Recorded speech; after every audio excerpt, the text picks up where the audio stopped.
ರಾಜ್ಯದ ಅಥವಾ ದೇಶದ ಯಾವುದೇ ಒಂದು ಯೋಜನೆ ತನ್ನ ಕಾಲಾವಧಿಯೊಳಗೆ ಪೂರ್ಣಗೊಂಡ್ರೆ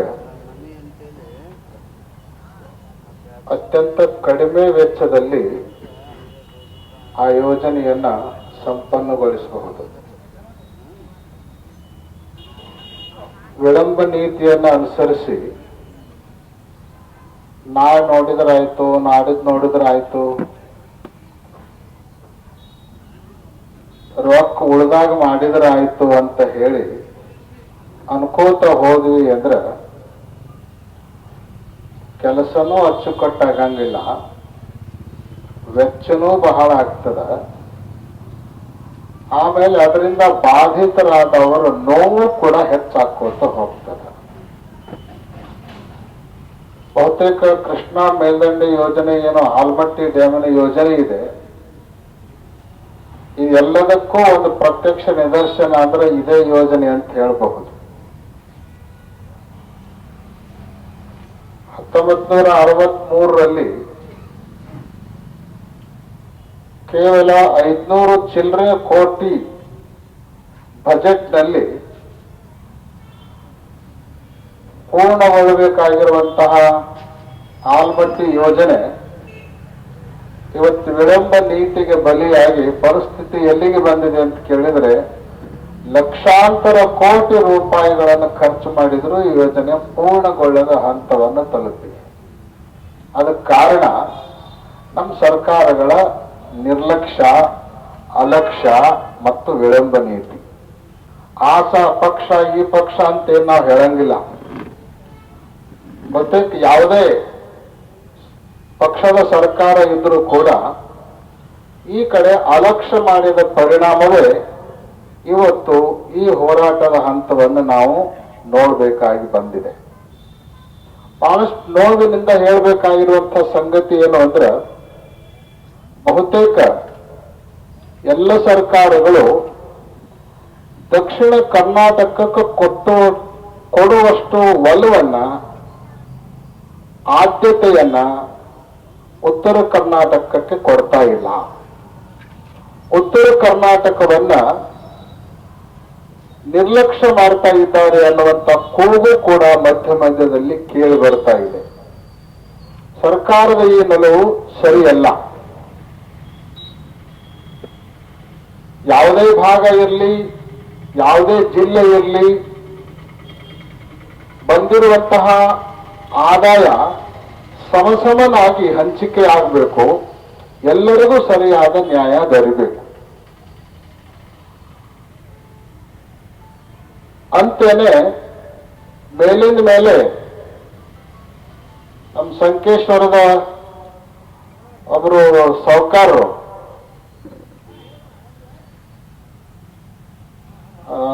ರಮೇಶ್ ಹುಕ್ಕೇರಿ ಕತ್ತಿ ಸಾಹುಕಾರ ಬಹಳ ಸರಿ ಈ ಬಗ್ಗೆ ಪ್ರಸ್ತಾಪ ಮಾಡ್ತಾ ಇದ್ರು. ಅವರು ಉತ್ತರ ಕರ್ನಾಟಕ ವಿಭಾಗೀಕರಣ ಆಗಬೇಕು, ಸಪರೇಟ್ ರಾಜ್ಯ ಆಗಬೇಕು ಅನ್ನುವಂಥ ಬೇಡಿಕೆಯನ್ನು ಕೂಡ ಬಹಳ ಸರಿ ಮುಂದಿಡ್ತಾ ಇದ್ರು. ಇದಕ್ಕೆ ಕಾರಣ ಏನು ಅಂದ್ರೆ ಸರ್ಕಾರದ ನಿರ್ಲಕ್ಷ್ಯನೇ ಕಾರಣ. ಇವತ್ತೊಂದು ಯೋಜನೆ 60 ವರ್ಷ ಆದರೂ ಕೂಡ ಪೂರ್ಣಗೊಳ್ತಾ ಇಲ್ಲ ಅಂದ್ರೆ ಇದಕ್ಕೆ ಏನು ಉತ್ತರ ಹೇಳ್ತಾರ? ಏನೂ ಉತ್ತರ ಇಲ್ಲ. ನೀವು ನಿರ್ಲಕ್ಷ್ಯ ಮಾಡ್ತಾ ಇದ್ದೀರಿ ಈ ಭಾಗವನ್ನು ಅನ್ನೋದಕ್ಕೆ ಇದು ಪ್ರತ್ಯಕ್ಷ ಸಾಕ್ಷಿ. ಇದೇ ರೀತಿ ಉತ್ತರ ಕರ್ನಾಟಕದ ಬಗ್ಗೆ ನಿರ್ಲಕ್ಷ್ಯ ಧೋರಣೆಯನ್ನು ತೋರಿದ್ರೆ ಮುಂದೊಂದು ಕಾಲಕ್ಕೆ ಕರ್ನಾಟಕವನ್ನ ವಿಭಾಗೀಕರಣ ಮಾಡುವ ಮಟ್ಟಕ್ಕೆ ಹೋಗುವಂತ ಪರಿಸ್ಥಿತಿ ಬಂದ್ರೂ ಕೂಡ ಆಶ್ಚರ್ಯ ಪಡಬೇಕಾಗಿಲ್ಲ.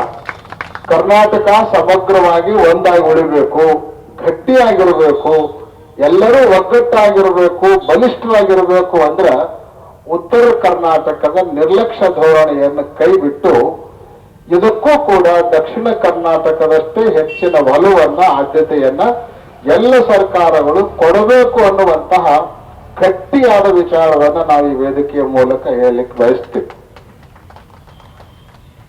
ಒಂದು ದೇಶ, ಒಂದು ನಾಡು, ಒಂದು ಭಾಗ ನಿಜವಾದ ಅಭಿವೃದ್ಧಿ ಯಾವಾಗ ಕಾಣ್ತಾವ ಅಂತ ಕೇಳಿದ್ರೆ ಆ ಭಾಗದ, ಆ ನಾಡಿನ, ಆ ದೇಶದ ರೈತ ಯಾವಾಗ ಸಂತೋಷದಿಂದ ಬದುಕಲಿಕ್ಕೆ ಪ್ರಾರಂಭ ಮಾಡ್ತಾನೋ ಆವಾಗನೇ ಆ ದೇಶ ಅಭಿವೃದ್ಧಿ ಹೊಂದಿದಂಗೆ.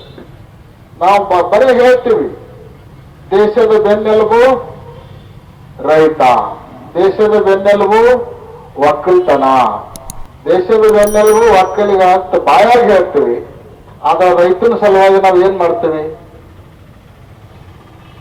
ನಿರ್ಲಕ್ಷ್ಯ ಮಾಡ್ತೀವಿ. ಅದಕ್ಕೆ ಇಂಡಸ್ಟ್ರಿ ಬೆಳಿಬೇಕು, ದೇಶ ಬೆಳಿಬೇಕು ಅಂದ್ರೆ ಇಂಡಸ್ಟ್ರಿ ಬೆಳಿಬೇಕು, ಅದು ಒಂದು ಭಾಗ ಸರಿ ಇದೆ.